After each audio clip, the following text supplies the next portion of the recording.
Olá, bem-vindo, bem-vinda. Estou fazendo esse encontro para falar um pouquinho sobre fenomenologia, para a gente entender um pouquinho sobre essa base filosófica, né? Sobre essa filosofia que o Bert Hellinger tanto traz para a gente nas suas obras, nos seus cursos. Essa filosofia que fundamenta todo o trabalho da constelação familiar e que muitas vezes é tão difícil de entender, de compreender, de trazer para o dia a dia, não é mesmo? E para a gente conversar um pouquinho sobre esse tema que é tão complexo e tão instigante, eu tive a honra de conhecer a doutora Gabriela, que é doutora em fenomenologia das relações existenciais que temos com a natureza e com os espaços habitados. A doutora Gabriela também é docente do curso de Fenomenologia da Paisagem pela PUC no Rio. E eu tô muito animada de ter essa conversa que para mim também vai ser uma aula, também é uma oportunidade para a gente estar aprofundando, para eu também conhecer um pouquinho mais dessa visão fenomenológica a partir de uma pessoa de fora, né? A partir de alguém que não faz parte do mundo das constelações familiares. E uma das coisas que eu gostaria de compartilhar com vocês é um dos motivos, né, pelo qual eu tô tão animada e tão ansiosa pra gente ter essa conversa. Quando a gente começa a estudar sobre constelação familiar, quando a gente começa a estudar sobre essa filosofia maravilhosa, né, que o Bert Hellinger trouxe e que está cada vez mais ganhando público, ganhando simpatizantes, a gente começa a perceber que existem algumas coisas que nos auxiliam a compreender o que está por trás de todas as relações. E uma dessas formas de se relacionar com o mundo, de se relacionar com o todo, está fundamentado dentro dessa postura que o Bert Hellinger chama nas suas obras de postura ou de caminho do conhecimento através da fenomenologia. E eu observo, tanto na minha caminhada, quanto na caminhada dos meus alunos, das pessoas com as quais eu converso, que são consteladores ou estudantes de constelação, que há uma certa dificuldade de compreender não só o que significa essa palavra, né, fenomenologia, mas como que a gente pode trazer para o nosso dia a dia, como que a gente pode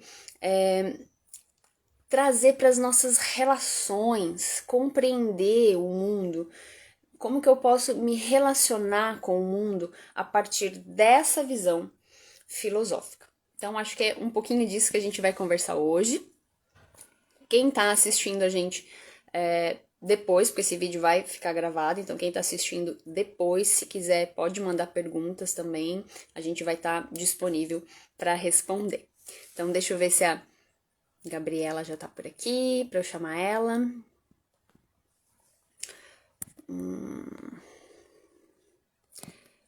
Tanto tempo, faz tanto tempo que eu não apareço por aqui fazendo live, tô até meio perdida. Deu certo. Oi, Olá, Aline. boa tarde, Gabriela. Boa tarde, tudo bem por aí? Tudo jóia, eu tô super animada pra gente conversar.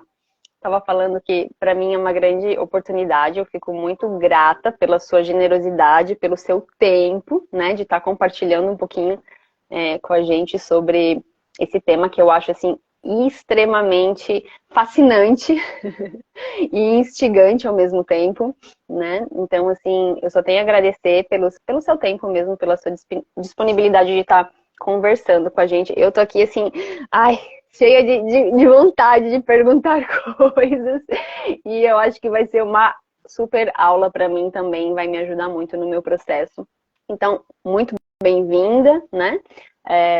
A esse espaço, que também agora é um espaço seu. Então, se você quiser se apresentar um pouquinho, falar um pouquinho de como você chegou nesse lugar, ou aquilo que você quiser trazer pra gente, Fica à vontade, te passo a palavra.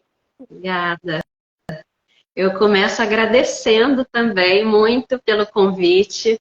É um assunto que eu também sou encantada, fascinada. Foi justamente a fenomenologia que me devolveu o brilho nos olhos, assim, para a pesquisa acadêmica, sabe? Encontrei um caminho de pesquisa que acolhia as pesquisas e a abordagem que eu pretendia. Então, sempre é bom conversar sobre isso. Te agradeço pelo convite, Aline, por esse espaço e pelo seu tempo dedicado também. E para todos que estão aqui com a gente ao vivo, agradeço a presença, o tempo e que a gente faça valer da melhor forma. Então, fiquem à vontade para participar. A gente está aqui para uma prosa mesmo. Obrigada, Gabriela. Engraçado, me chamou muito a atenção você compartilhar, né, sobre esse seu brilho nos olhos, porque assim, eu imagino a academia, eu imagino a academia como um lugar que ele instiga a gente, né, a buscar novas formas de lidar com tudo aquilo que a gente está se propondo, né? Acho que a pesquisa ela está aí para isso. E dentro de uma linha filosófica, eu fico curiosa para saber como que isso nasce, né? Como que eu trago para o meu dia a dia, como que eu faço esse movimento, né, de me conectar com uma linha filosófica, não sei se é assim que eu posso dizer, né? Até me corrija se eu estiver errada. E como você vai desenvolvendo esse pensamento, porque pelo pouco que eu entendo assim da fenomenologia e daqui a pouco você vai estar, né, compartilhando com a gente, como que a gente pode, sabe, buscar mais desse assunto para quem também se interessa? Porque hoje a gente busca, por exemplo, assim, obras, né, da fenomenologia. Não tem, assim, algo tão acessível às pessoas que não estão dentro da academia ou que não estão estudando filosofia, né, em suas graduações, enfim. Então, até depois, se puder compartilhar um pouquinho como que a gente pode, né, tá fazendo esse caminho, acho que vai ser bem, bem bacana. Uhum. Pois é, Aline, eu comentei justamente, né, da fenomenologia ter devolvido o brilho nos olhos para mim, para a academia, né, para o meio acadêmico, porque dentro das pesquisas acadêmicas, justamente o que eu buscava era um caminho que fosse uma ciência que não se descolasse do dia a dia, do cotidiano, do mundo vivido. E tudo parecia, assim, tão distante, sabe? Como que se ciência e mundo vivido, ciência e cotidiano fossem duas coisas distintas, e não são. Então, por esse motivo que a fenomenologia me encantou e eu entendi que seria um caminho para mim. Porque justamente no cotidiano, nas experiências triviais, nas experiências banais, nas nossas relações do dia a dia, que está o tesouro ali, que estão as pérolas que a gente quer buscar. Seja para uma pesquisa acadêmica, seja para um processo terapêutico, uma abordagem terapêutica.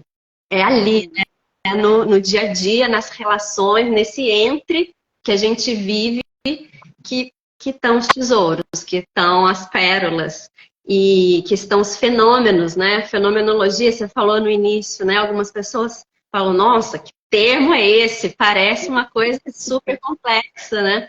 Sim, assustadora, que nome é esse que aparece nas obras, que eu leio um parágrafo, não entendo nada que o Bert quer dizer e fecha.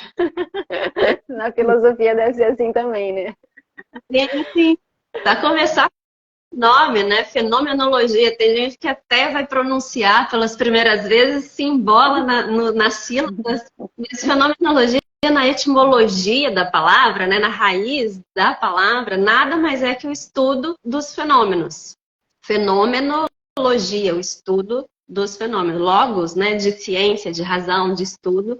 O estudo dos fenômenos. E o que são esses fenômenos, né? Para a fenomenologia? Para a fenomenologia, os fenômenos é tudo que acontece no entre, tudo que acontece na relação, aquilo que aparece quando há um encontro, uma relação, um entre, é um fenômeno. Seja esse encontro entre duas pessoas, seja entre esse encontro entre uma pessoa e uma paisagem, aquela relação, o que brota ali daquele encontro é o tal do fenômeno. Ou seja, todas as coisas do nosso cotidiano, todas as coisas do nosso mundo vivido são esses fenômenos, são material para a fenomenologia, para o estudo desses fenômenos. Não, e é muito interessante, né, quando você traz isso de uma forma mais simples, porque muitas vezes, quando a gente fala disso, principalmente, e eu vou estar sempre linkando, né, com a constelação, principalmente quando a gente fala do trabalho da constelação familiar, o nosso foco são as relações, né? Tanto que hoje, assim, a escola Hellinger, né, aquilo que se cultivou da constelação familiar, eles chamam da ciência das relações, e eu acho muito interessante isso. Porque o Bert Hellinger, que desenvolveu esse trabalho da constelação, ele estudou filosofia, né? Então, ele se formou em filosofia, entre outras formações que ele tem. E é muito interessante quando, como o tempo todo, ele faz essa analogia, né? De que tudo, na verdade, é um fenômeno. Então, não existe também muita regra para algumas coisas, partindo da ideia que cada vez que eu vou me relacionar com você, eu estou num momento diferente, eu sou outra pessoa, num contexto diferente. Ou seja, não há nenhuma interação que vá ser de fato igual, né? E então ele vai trazendo esses links com a fenomenologia na constelação em si, né? Só para a gente entender assim, um pouquinho da constelação, que a doutora Gabriela não conhece pouco que a gente conversou, né? Na constelação, o que acontece? A pessoa traz algo que ela queira olhar dentro das suas relações, dos seus sintomas, e o maior fenômeno que acontece é a interação dos representantes, ou seja, a gente monta um grupo, como se fosse uma dinâmica em grupo, e as pessoas que representam elementos do seu sistema familiar, eles de alguma forma manifestam fisicamente, tem movimentos, né, que são mostrados ali, e que para aquela pessoa que está assistindo a sua constelação, é como se fosse montando um quebra-cabeça de informações que a princípio eram empíricas, são empíricas, né, e inconscientes, e que ali, naquele palco, naquele pequeno palco, começa a montar esse quebra-cabeça. Então, o maior fenômeno que o Berto dizia da constelação familiar é a representação, onde um ser que não necessariamente te conhece, mas que é da mesma espécie sua, né, ou seja, um ser humano, ele pode, de alguma forma, quando ele se coloca disponível ali para você, com você, nesse grupo, te ajudar a acessar informações inconscientes, né? E revelar através de movimentos. Então, esses movimentos, essas revelações acabam se tornando o maior fenômeno, né? Que a gente fala da constelação familiar. Por isso que a gente diz assim, cada vez que você vai trabalhar um tema, cada vez que você vai constelar, é diferente. Nunca vai ser igual. Se o teu irmão vier constelar um tema e esse tema for também em relação à sua mãe, assim como você, por exemplo, aquela pessoa que vai entrar ali e vai representar a mãe vai ser diferente. Porque a interação dele com ela é outra interação. O que aconteceu nessa relação é outra relação. A partir do momento que você começa a ter uma outra visão dessa mãe, de você, quando você for constelar pela segunda, terceira vez, vai aparecer um outro movimento, já não vai ser mais o mesmo. E assim, essa mudança constante acaba muitas vezes, quando a gente começa a estudar, se tornar um pouco desafiadora, porque a gente tem que soltar um pouquinho o controle, né? E isso me chama muita atenção. Eu não sei se você compartilha assim dessa percepção de que na verdade, além de tudo ser único, tudo é mutável e ao mesmo tempo eu não tenho como precisar o que vai acontecer, o que vai vir, o que vai surgir de todas essas interações. Uhum. Sim, perfeito.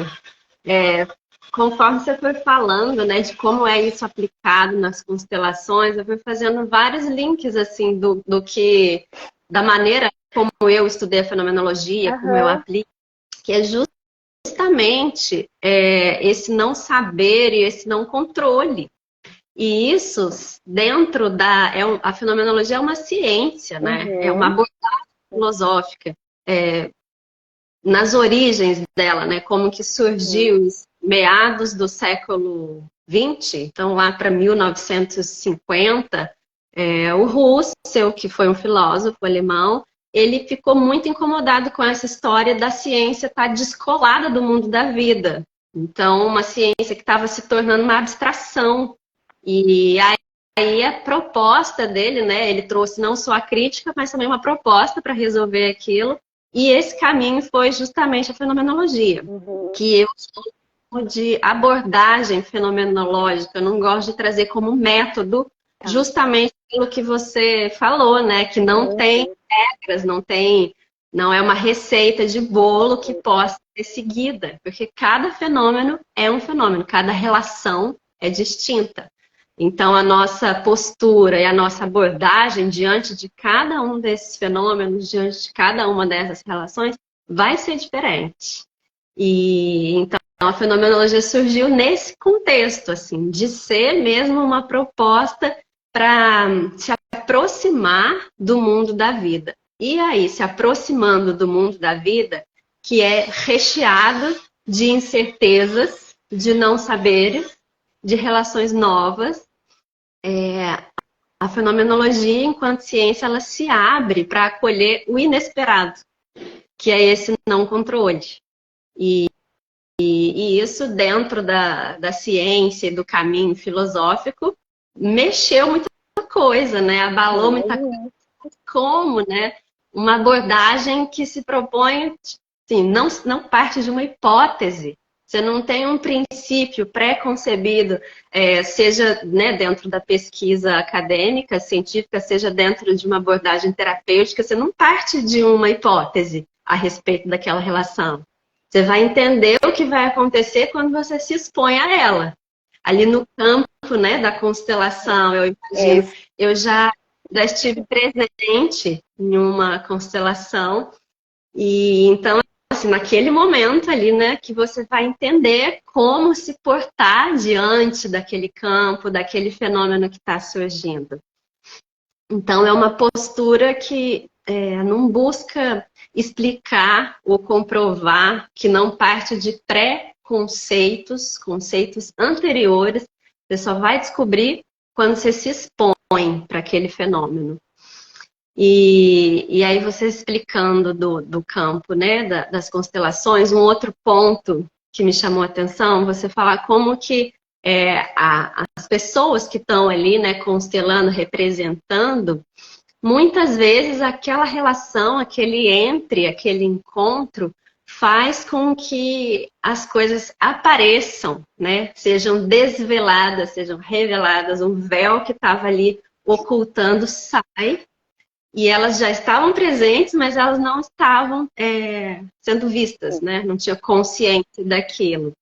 E aí, isso dentro dos meus estudos da fenomenologia, né? É o que a gente chama de atitude natural.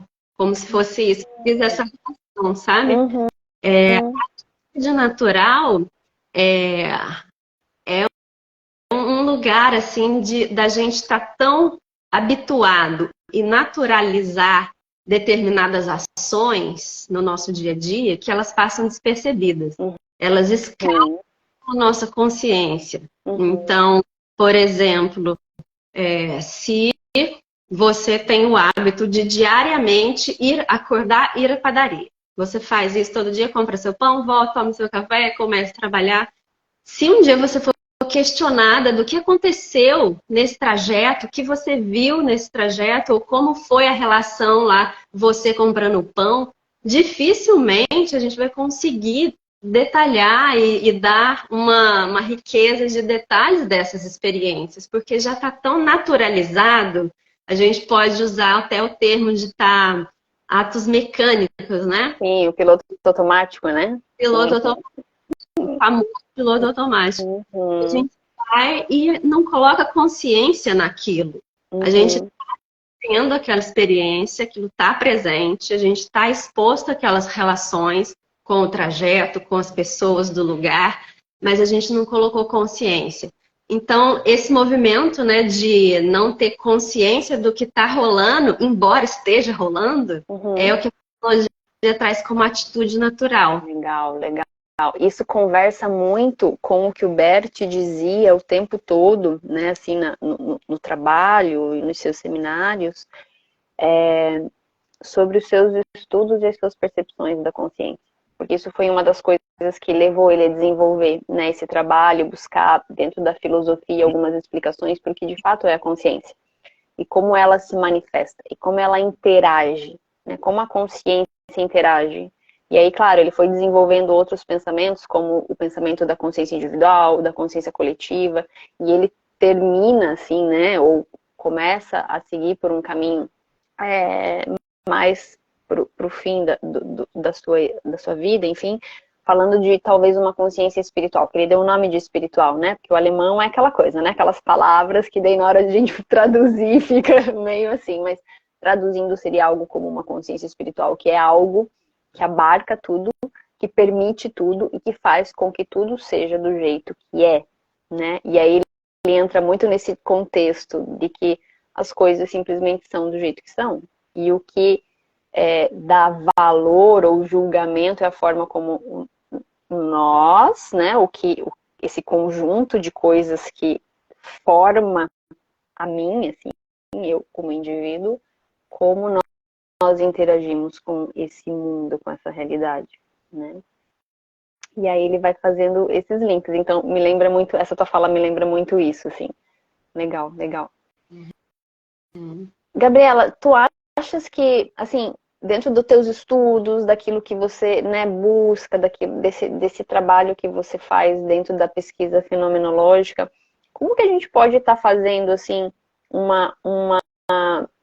como que eu posso afirmar, não sei se é bem essa palavra, de que estou vivendo cada vez mais dentro de uma linha, de uma abordagem fenomenológica, ou eu estou ainda muito presa nesse formato, né, mais cartesiano, mais fechado, mais separado, sabe? Que ainda impera muito, né, na nossa sociedade, porque eu vejo assim que uma das maiores dificuldades, principalmente quando a gente está nesse caminho, né, do estudo da constelação, é virar esse botãozinho, sabe? Não sei se existe um botãozinho de fato para a gente virar, mas para a gente começar a entender que realmente a verdade, né? Vou usar o termo que o Bert trazia e você compartilha com as palavras da filosofia, mas essa verdade, isso que a gente entende como verdade, ele surge no momento que a gente se expõe a algo, ao fenômeno, mas ela não é perene, ela vai embora no mesmo momento em que a gente deixa de se expor àquilo. Então, ele sempre falava que não existe uma verdade única. E nós temos muito essa mania, né, de durante a nossa vida, nós colocarmos tudo em caixinhas, de colocarmos, de tabelar. Eu digo que a gente tabela muito as coisas. E me parece que essa abordagem, né, mais fenomenológica não entra muito nesse lugar, né? Não sei se eu estou, assim, falando besteira. Então, como que a gente poderia, assim, sabe, trazer vislumbres dessa consciência de que, não, eu realmente estou mais sintonizada, ou manifestando, ou vivendo, experienciando dentro de uma linha, de uma abordagem mais fenomenológica? Sim.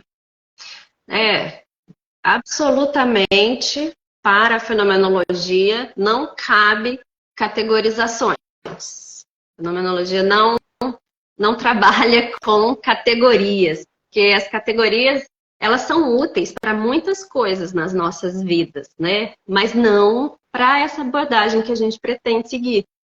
Porque, desculpa, tô sarando de uma tosse. Categorias, elas agrupam, né? A função delas é agrupar coisas semelhantes ali, né? Então, essa categoria do nome, mas ali dentro tem coisas semelhantes, mas não iguais, não idênticas, são as mesmas coisas. E a fenomenologia não está interessada nesses blocos, nesses grupos, nessas categorias. Ela está interessada nas essências. O objeto de estudo da fenomenologia é a essência dos fenômenos. A essência dos fenômenos a gente pode entender como aquilo que, sem essa coisa, o fenômeno é descaracterizado, completamente descaracterizado. Cada fenômeno tem sua essência. Tá. Então, se a gente pensar assim, numa cadeira, por exemplo, qual é a essência de cadeira? A gente pode ter 1000 cadeiras diferentes, e formatos, e tamanhos, e cores. A essência é sentar. Tá. Então, seria mais ou menos isso, para a gente entender o que é a essência de um fenômeno, né? É aquilo que tem função sentar, já não é cadeira. A fenomenologia interessada nessa essência dos fenômenos, ela vai tentando tirar tudo aquilo que é um excesso, pensando daí nas relações, né? Nesse entre de pessoas. Tudo que naquela relação é um acréscimo, né? Tudo que é adicionado, seja adicionado antes, que são os nossos pré-conceitos, seja adicionado depois, que são os nossos julgamentos, juízos de valor a respeito daquilo que aconteceu, né? A fenomenologia não está interessada no julgamento, que é algo posterior, no juízo de valor, e nem nos pré-conceitos. Está interessada ali, na essência. Então, tira tudo isso, é a relação crua, a essência dela, a essência daquele fenômeno. A gente fala bastante que a fenomenologia é uma ciência antepredicativa, antes do predicado, antes da qualidade, né? Antes da gente dar um adjetivo para aquilo. É antes, é um passinho, olhar para as relações antes. Tem até uma frase do Guimarães Rosa, que eu lembrei, eu achei aqui para ler para vocês, que eu gosto. Ele fala, tudo, aliás, é a ponta de um mistério, inclusive os fatos, ou a ausência deles. Duvida? Quando nada acontece, há um milagre que não estamos vendo. É a história da atitude natural. Parece que não está acontecendo nada, mas se você se abrir e olhar com outros olhos, muita coisa é revelada, muito está acontecendo ali. E você falou de como, né, trazer essa postura. Então, como a fenomenologia vai em direção à essência, que é única, não pode categorizar, né? E a gente tem essa tendência, enquanto sociedade ocidental, não vou falar de uma cultura que não é muito próxima, que é a oriental, né? E ela tem mesmo uma outra postura para olhar os fenômenos, né? Cultura oriental. Mas a gente não nasce numa casa vazia. Uma vez eu escutei essa frase e ela faz muito sentido para muita coisa. Quando a gente nasce, chega no mundo, muita coisa já está estabelecida. Acordos sociais, estruturas, a nossa cultura, dentro da nossa própria casa, da nossa família, já tem valores ali daquelas pessoas que elas carregam. Então, a gente não nasce numa casa vazia. A gente já vai nos construindo enquanto seres humanos, a nossa identidade, a nossa visão de mundo, a partir daquilo que já estava estabelecido quando a gente chegou. E o nosso pensamento, nossa cognição, nossa razão, ela foi sendo desenvolvida a partir desse esquema que estava mais acostumado em categorizar do que em olhar a essência, em olhar a relação. Então, a gente está falando, não é de uma tarefa simples. Agora vou começar a olhar todas as coisas a partir dessa perspectiva. Ok, isso já é o primeiro passo. Sim. E fundamental de inação, mas entender que esse é um exercício constante, diário. Recentemente, eu fui convidada para dar uma aula na Unicamp sobre a postura fenomenológica E eu falei justamente trazendo a fenomenologia como uma postura, como uma atitude interna. Então, mais do que uma receita ali de bolo para você aplicar, é uma atitude interna. Ok, você se propõe, se dispõe a olhar a partir desse lugar. E é uma atitude interna de abertura. Você está ali, se abre, se expõe, sabe? Se joga e deixa o fenômeno, aquela relação ali te contar o que ela é e não o que você acha que ela é, né? É um olhar muito de uma surpresa, de um encanto, você se deixar surpreender por aquilo, sabe? Olhar com novidade, mesmo uma relação que, nossa, pareça assim, ou que seja muito antiga, ou que você acha que já sabe tudo sobre aquilo, se deixar surpreender. É com esse olhar assim que a gente vai para pesquisa ou para terapia com abordagem fenomenológica. Com esse encantamento. Gente, eu tô encantada, Gabriela, porque é exatamente isso que a gente fala na constelação familiar, quando a gente está estudando, né, ou tá nesse lugarzinho de, bom, agora eu vou sentar e vou praticar, vou conduzir uma constelação para alguém, né?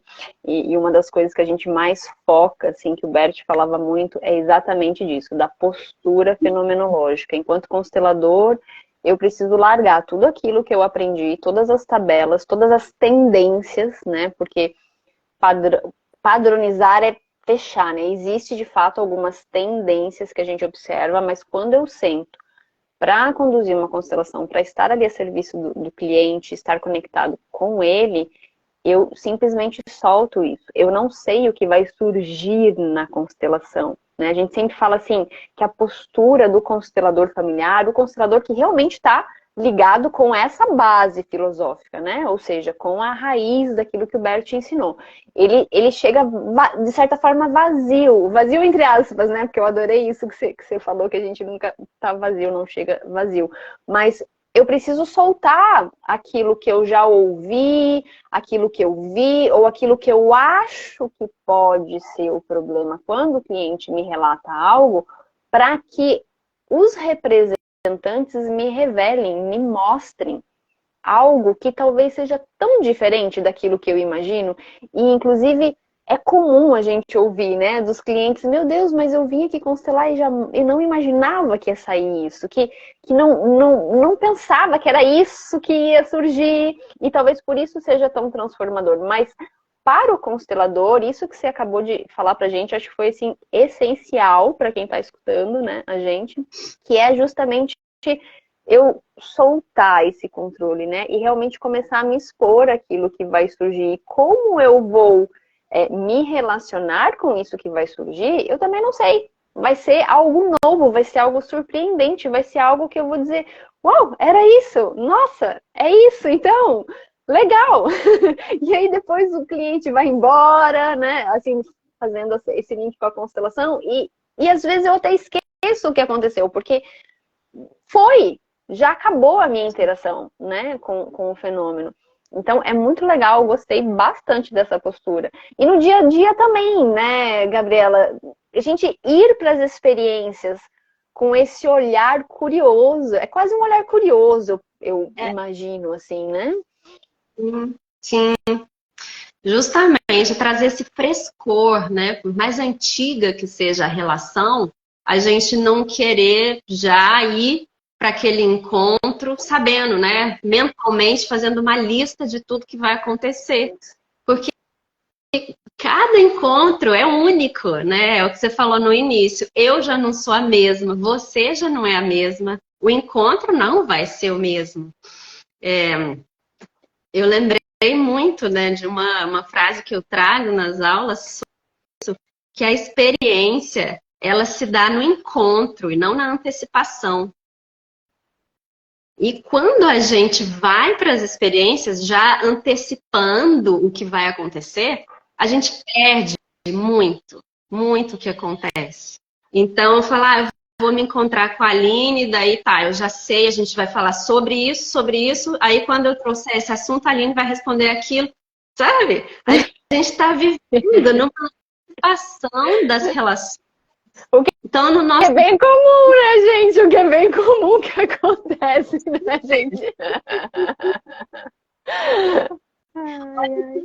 que assim, é sutil, né? Mas se a gente for Sim, olhar de perto, na verdade é gigantesco, não é tão claro. sutil isso que a gente faz, né? De antecipar as relações. Então a gente não está vivendo uma experiência de encontro, a gente está Uhum, vivendo uma experiência de antecipação das relações. uhum, Quando a gente se propõe a ir para as relações sabendo que tá, minha tendência é fazer a lista mental, mas eu coloco consciência nisso, é como eu ser uhum. observadora de mim mesmo, falar, olha lá, eu estou fazendo esse processo de fazer a lista mental, ok, coloco isso de lado e vou me encontrar com a Aline, vou me abrir, vou me expor ali àquele fenômeno. E como é desafiador, né? Porque a gente já vem de uma educação, de uma casa cheia, né? Adorei isso. De nos direcionar nas relações, né? E eu digo nas relações como um todo, não só nas relações de ser humano para ser humano, mas eu no mundo, né? Como eu vou me portar, como eu vou estar nesse mundo. E quando a gente começa a pensar numa abordagem fenomenológica, eu tô mais para como eu vou me expor a esse mundo do que como vou, né? Que categoria, que caixinha que eu vou me encaixar. Então, talvez o convite é muito mais de nós começarmos a nos expor a todo e qualquer tipo de fenômeno, seja as relações, seja assim as experiências, né, de uma forma geral, e estar nesse papel do observador, né? Olha só como eu interajo, como eu percebo. E isso demanda uma coisa que também Bert Hellinger falava muito, que é você estar cada vez mais presente. Porque você precisa estar presente, né? Você não... Cada vez que eu tô em uma imaginação de como que vai ser isso, eu já não tô mais aqui, eu já tô lá, né? Eu gosto muito de um exemplo que o Eckhart Tolle fala assim nos seus trabalhos, que é, poxa, eu tô aqui conversando com você e de repente eu percebi que a minha barriga roncou. Aí eu já venho, tô com fome. O que eu poderia comer depois da live? E aí eu já começo a pensar, eu poderia sair ali embaixo, tem sol, e aí eu vou tomar um cafezinho. Para onde eu fui? Eu já não tô mais aqui. Então tudo que tá acontecendo aqui eu já perdi, porque eu já tô lá embaixo. O meu corpo tá aqui, mas eu tô lá embaixo. E se eu fizer esse link com a constelação familiar, quando eu, enquanto constelador, estou sentado do lado do meu cliente, se eu ficar naquilo, tá? Ele me falou isso, o movimento do representante é esse, ou ele está olhando o que agora eu posso fazer, que frase eu devo falar, eu já não estou mais aqui, eu já perdi o contato com o fenômeno, eu já estou em outro lugar. Então é a mesma coisa que a gente sempre tenta trazer para ensinar para as pessoas. Sentou do lado do cliente, esteja do lado do cliente. Mas essa sensação que momentaneamente só parece de não saber, ela pode assustar um pouquinho. Ué, mas eu não sei o que vai acontecer. Será que eu não tinha que estar fazendo algo? Será que eu não tinha que estar dando algo para o meu cliente ou para alguém com o qual eu estou me relacionando? Né? Então, nós estamos tão nesse lugar de estar fazendo, estar produzindo, ou melhor, não estar aqui, estar em outros lugares, que me parece que o que está acontecendo aqui vai embora. Né? Então, esse estar presente também me parece que faz parte de você conseguir desenvolver cada vez mais essa postura fenomenológica. Absolutamente, sim, Aline. E nossa, demais da conta. Eu falo, eu falo muito assim nas aulas, né? Como que a importância do sentir. E falar sobre isso dentro da academia, sabe, é desafiador. Eu imagino. O sentir já está sendo desafiador hoje em dia, né? Num mundo de anestesia e sentir é coisa de outro mundo. Sentir é perigoso demais, né? Oh.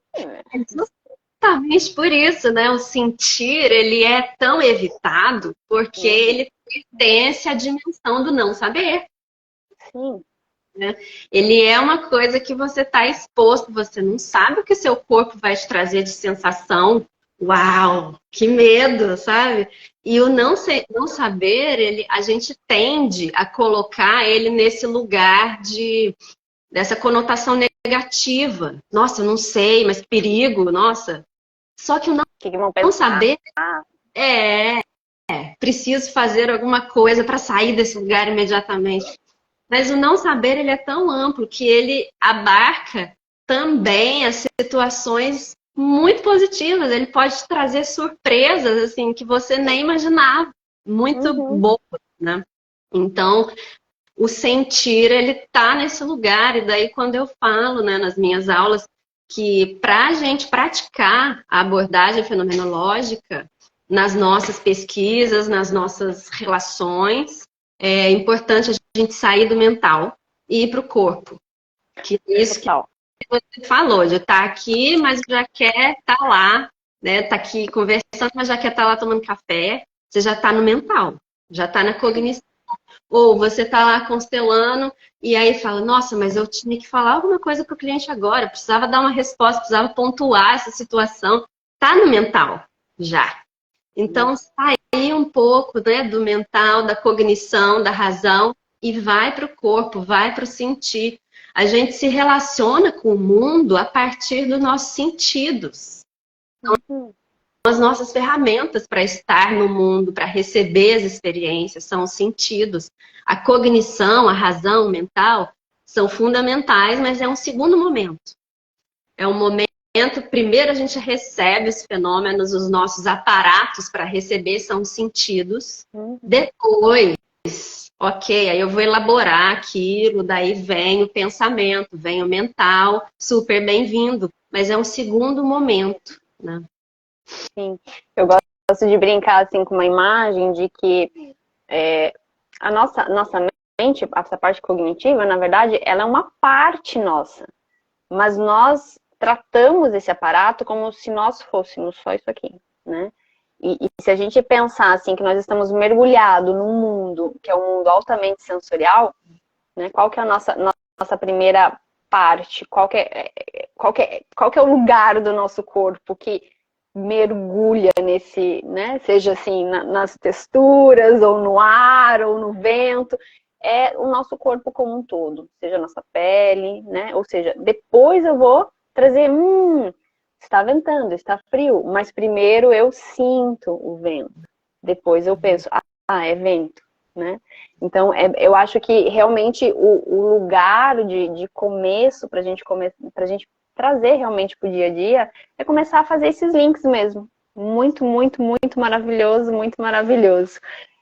Quem está aqui com a gente ainda, que eu vi que tem gente saindo, entrando, mas quem está aqui ainda e quiser fazer alguma pergunta ou quiser compartilhar alguma coisa, pode mandar mensagem, tá, gente? Que aí a gente vai começar a pensar já em responder algumas perguntas ou, de repente, né, seguir por esse caminho aí para que vocês possam também trazer as suas demandas, porque falar de fenomenologia a gente pode ir, meu Deus, muito, muito, muito, muito adentro, assim. E talvez a ideia é realmente deixar de uma forma assim um pouquinho mais prática, porque senão a gente vai muito longe, né, Gabriela?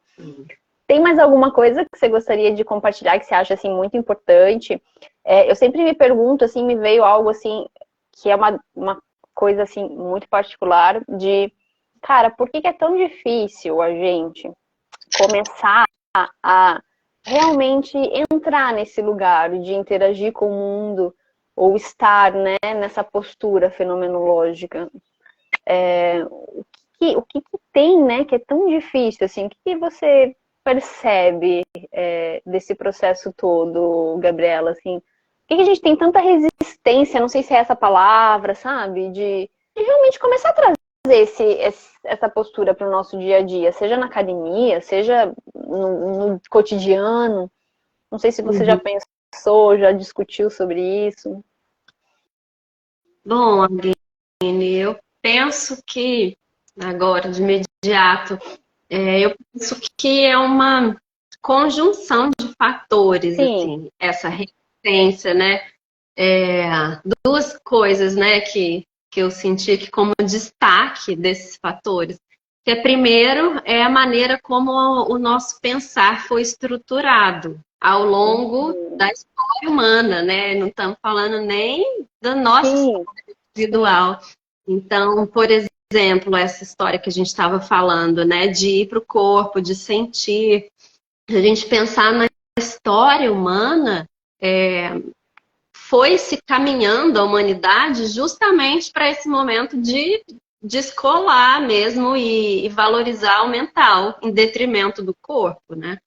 A gente uhum, nem sempre foi assim na nossa espécie, né? Mas a gente seguiu muito para esse ponto. Se a gente pensar num marco histórico, a época do iluminismo, né? A era das luzes ia se destacando e tal, ia-se muito para o mental, a valorização disso. E aí tudo que estava relacionado ao sentir, ao corpo, ao instintivo, ao intuitivo, era assim, isso daqui não é muito fino, não é muito elegante, não é muito elaborado, não é muito desenvolvido.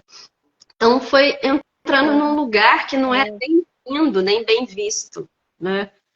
E então a gente caiu verdade. nesse processo de aprender a pensar a partir dessa estrutura, né? Quando a gente chegou no mundo, isso daí já estava rolando. E a gente aprendeu a pensar dessa forma. Então eu acho que tem muito disso, assim, essa nossa Sim, dificuldade em, sabe, entrar de fato nessa postura sem tanto esforço, porque a gente se esforça, né, para chegar nesse lugar interno. E então, por que, né, que às vezes a gente percebe que tem que estar sempre atento, sempre praticando, sempre em exercício? Porque nosso pensamento foi estruturado dessa maneira. Para sair disso, pode não ser simples. Então, eu acho que por esse motivo, um.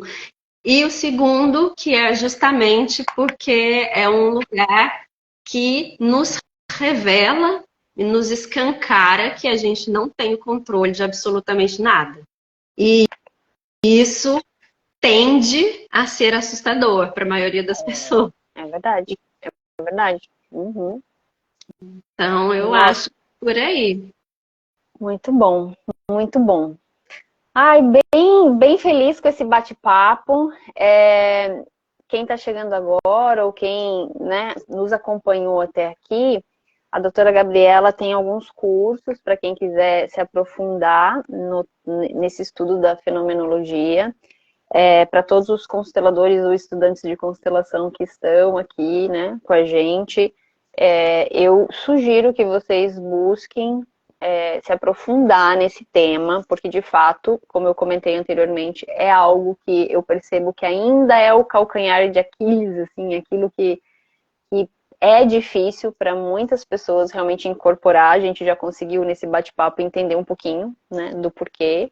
Então, esse caminhar para o sentir, esse caminhar de se expor cada vez mais, né, aos fenômenos, às relações, já é um bom começo, mas tem muita coisa bacana que dá para você estudar, que dá para você praticar, inclusive, né, Gabriela?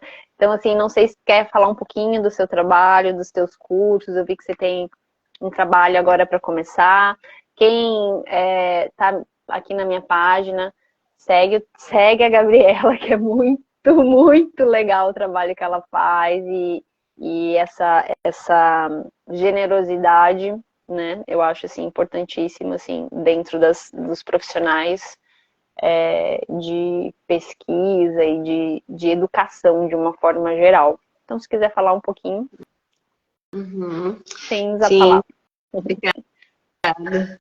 Antes de falar, Aline, do curso, do meu trabalho, eu senti de falar mais duas coisas aqui para Uhum, fechar. claro. Primeiro, destacar que não existe uma verdade única.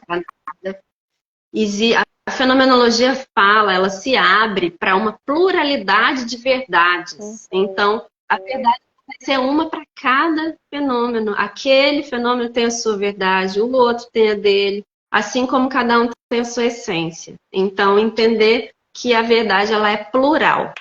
Não se preocupar, fazer certo, sabe? Fazer o que eu Uau, deveria fazer naquele momento, isso. porque a verdade é plural. A verdade naquele momento é aquela, né?